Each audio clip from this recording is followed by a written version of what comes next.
الحمد للہ رب العالمین والصلاة والسلام علی قائد الغر المحجلین نبینا محمد وعلی آلہ وصحبہ اجمعین وبعد۔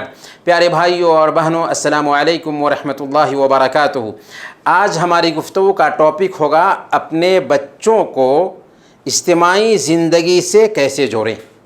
بچے فطری طور پر شرمیلے ہوتے ہیں، ماں باپ سے چپک کر رہنا پسند کرتے ہیں، آس پاس کے لوگوں سے دور بھاگتے ہیں۔ اس مرحلے میں بہت سارے ماں باپ اپنے بچوں کو اجتماعی زندگی سے جوڑنے کی طرف دھیان نہیں دے پاتے، جس کی وجہ سے بچوں میں جھجھک پیدا ہو جاتی ہے جو بعد تک رہتی ہے۔ اس لیے اپنے بچوں کو اجتماعی زندگی سے جوڑنے کی کوشش کریں، آس پاس کے لوگوں سے ان کا تعارف کرائیں، خاص طور پر رشتہ داروں سے جان پہچان کرانے کی کوشش کریں۔ بچے اپنے چچاؤں، اپنی پھوپھیوں، اپنی خالاؤں، اپنے ماموں کو جان لیں، پہچان لیں۔ بچے کو صلہ رحمی کی اہمیت بھی بتائیں۔ صحیح بخاری کی روایت ہے، حضرت ابن عباس رضی اللہ تعالی عنہ جو اللہ کے نبی صلی اللہ علیہ وسلم کے چچاداد تھے، وہ بیان کرتے ہیں کہ میں اپنے بچپن میں اپنی خالہ حضرت میمونہ رضی اللہ تعالی عنہا کے پاس رات گزارا، جو اللہ کے نبی صلی اللہ علیہ وسلم کی بیوی تھیں۔ اللہ کے نبی صلی اللہ علیہ وسلم رات میں بیدار ہوئے، جگے تو آپ نے وضو کیا اور نماز کے لیے کھڑے ہو گئے۔ میں نے بھی بالکل ویسا ہی کیا جیسے اللہ کے نبی صلی اللہ علیہ وسلم نے کیا تھا، اور آپ کے بائیں جانب کھڑا ہو گیا۔ آپ صلی اللہ علیہ وسلم نے پیچھے سے میرا سر پکڑا اور مجھے دائیں طرف کر لیا۔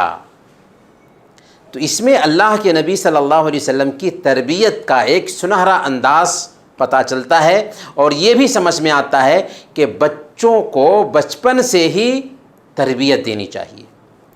بچوں کو اپنے پڑوسیوں سے بھی جان پہچان کرائیں، ان کا نام یاد کرائیں، انہیں پڑوسیوں کا حق بتائیں، ان کا احترام کرنے کی انہیں تاکید کریں، اجتماعی آداب سکھائیں، انہیں تاکید کریں کہ جس کسی سے بھی ملاقات ہو انہیں سلام کرنے میں پیش قدمی کرو۔ بچوں کو سلام اور مصافحہ کرنے کے آداب بھی سکھائیں، اور سلام کا جواب دینے کا طریقہ بھی سکھائیں۔ کھانے پینے کے آداب سکھائیں، اٹھنے جاگنے کے آداب سکھائیں، چھینکنے کے آداب سکھائیں، سوار ہونے کے آداب سکھائیں، تاکہ وہ اجتماعی زندگی میں ان چیزوں کو، ان عادات کو برت سکیں۔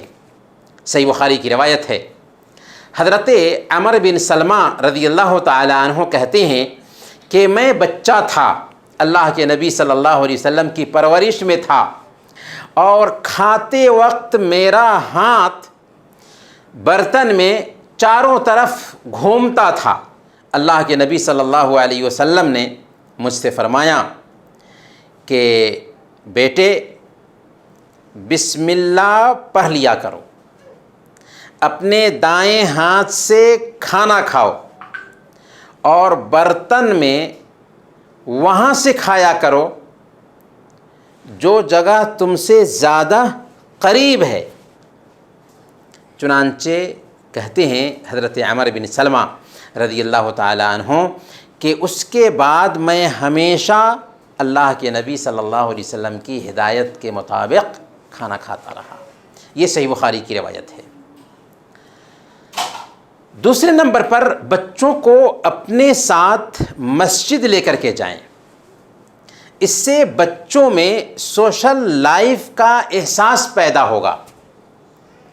البتہ بچوں کو اگر ہم مسجد لے کر کے جا رہے ہیں تو مسجد کی اہمیت بھی بچوں کو سمجھائیں، بچوں کو سمجھائیں کہ مسجد اللہ کا گھر ہے، اس میں شور شرابہ نہیں کرتے، سکون اور وقار سے بیٹھتے ہیں، خاموشی سے عبادت کرتے ہیں، اس کی صفائی اور ستھرائی کا خیال رکھتے ہیں۔ اللہ کے نبی صلی اللہ علیہ وسلم کی زندگی ہم سب کے لیے اسوہ اور نمونہ ہے۔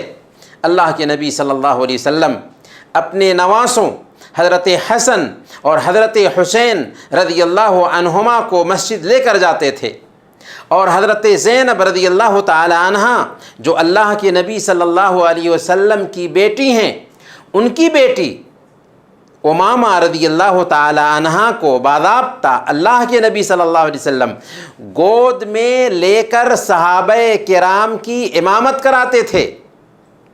اسی طریقے سے بچے جب 7 سال کے ہو جائیں تو ان کو نماز کا حکم دے، اور 10 سال کے ہو جائیں نماز نہ پڑھیں تو ان کی پٹائی کریں۔ اللہ کے نبی صلی اللہ علیہ وسلم نے ارشاد فرمایا، مروا اولادکم بالصلاۃ وهم ابناء 7 سنین واضربوهم علیہا وهم ابناء 10 وفرقوا بینہم فی المضاجع۔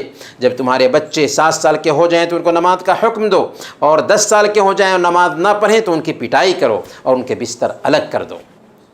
اپنے بچوں کو بڑوں کی مجلس میں بھی لے کر کے جائیں۔ بہت سے لوگ اس حوالے سے کوتاہی کرتے ہیں، بچوں کو بڑوں کی مجلس میں لے کر نہیں جاتے، حالانکہ اللہ کے نبی صلی اللہ علیہ وسلم کی مجلس میں چھوٹے چھوٹے بچے حاضر ہوتے تھے۔ صحیح بخاری کی روایت ہے، حضرت ام خالد بنت خالد بن سعید بن العاص رضی اللہ تعالی عنہا بیان کرتی ہیں، اپنے بچپن کا واقعہ کہتی ہیں کہ میں اپنے باپ کے ساتھ اللہ کے رسول صلی اللہ علیہ وسلم کے پاس آئی، میں نے زرد رنگ کی قمیص پہن رکھی تھی۔ آپ صلی اللہ علیہ وسلم نے جب مجھے دیکھا تو آپ نے فرمایا سنہ سنہ، یعنی بہت اچھا تیرا لباس ہے، بہت اچھا تیرا لباس ہے۔ کہتی ہیں کہ میں آپ صلی اللہ علیہ وسلم کے مہر نبوت سے کھیلنے لگی تو میرے والد نے مجھے منع کیا۔ آپ صلی اللہ علیہ وسلم نے فرمایا اسے کھیلنے دو، اسے کھیلنے دو۔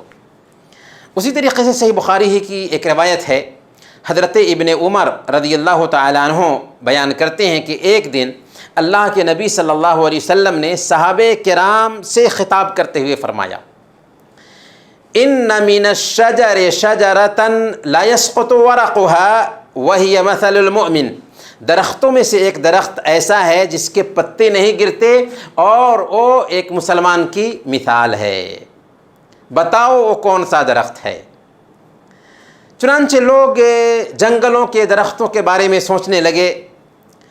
حضرت ابن عمر رضی اللہ تعالیٰ عنہ کہتے ہیں کہ میرے خیال میں آیا کہ یہ کھجور کا درخت ہے، لیکن میں شرمایا کہ بڑے بڑے صحابہ وہاں موجود تھے۔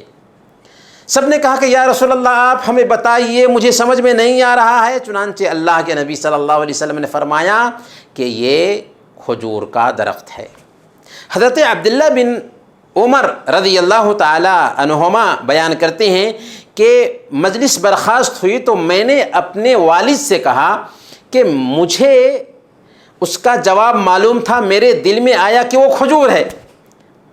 تو حضرت عمر رضی اللہ تعالی عنہ نے یہ سن کر کہا کہ اگر تم نے یہ جواب دیا ہوتا تو میرے لیے یہ او چیز ملنے سے بہتر ہوتی۔ اسی طریقے سے بچوں کو بے تکلف کریں اور بے تکلف ہو کر ان سے بات کریں، ان سے دل لگی کریں۔ اللہ کے نبی صلی اللہ علیہ وسلم بچوں کے ساتھ بے تکلف ہو جایا کرتے تھے، ان سے ملتے تو ان کو سلام کرتے تھے، ان سے دل لگی کرتے تھے، ان کی خبر لیتے تھے۔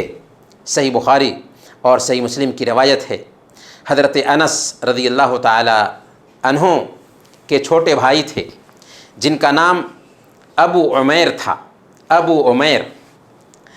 اللہ کے نبی صلی اللہ علیہ وسلم جب کبھی ابو عمیر کے پاس سے گزرتے تو ان سے دل لگی کرتے تھے اور کہتے تھے یا ابا عمیر ما فعل النغیر، وہ ایک پرندہ رکھے ہوئے تھے، اس پرندہ سے کھیلا کرتے تھے، تو اللہ کے نبی صلی اللہ علیہ وسلم دل لگی کرتے ہوئے کہتے تھے کہ ابو عمیر تیرے نغیر کا کیا ہوا، ابو عمیر تیرے نغیر کا کیا ہوا۔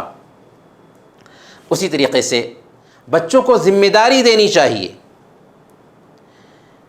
البتہ کام ایسا دیں جو بچوں کی طبیعت کے موافق ہو، یہاں تک کہ ان کو کوئی سامان خریدنے کے لیے، کوئی سامان بیچنے کے لیے بھی دیا جا سکتا ہے، تاکہ ان کے اندر خریدنے اور بیچنے کا بھی شعور پیدا ہو سکے۔ صحیح مسلم کی روایت ہے، حضرت انس رضی اللہ تعالی عنہ بیان کرتے ہیں کہ ایک دن اللہ کے نبی صلی اللہ علیہ وسلم نے کسی ضرورت کے لیے مجھے بھیجا، میں اللہ کے نبی صلی اللہ علیہ وسلم کی ضرورت پوری کیا اور اپنی ماں کے پاس ذرا تاخیر سے آیا، اپنی ماں کے پاس ذرا تاخیر سے آیا تو میری ماں نے پوچھا کہ تم کہاں تھے؟ ہم نے کہا کہ اللہ کے نبی صلی اللہ علیہ وسلم نے ایک ضرورت کے تحت مجھے بھیجا تھا۔ پوچھا کیا ضرورت تھی؟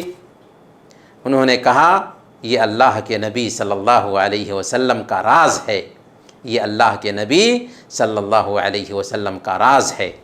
تب حضرت ام سلیم رضی اللہ تعالی عنہ کہتی ہیں لا تحدثن بسر رسول اللہ صلی اللہ علیہ وسلم احدا، پھر تو اللہ کے نبی صلی اللہ علیہ وسلم کے راز کی حفاظت کرو، آپ کے راز کا تذکرہ ہرگز کسی سے مت کرو۔ یہ تھی تربیت بچوں کی صحابہ کرام کے ہاں۔ بچوں کو اجتماعی زندگی سے جوڑنے کے لیے ان کے دوست کا بھی چوائس کریں۔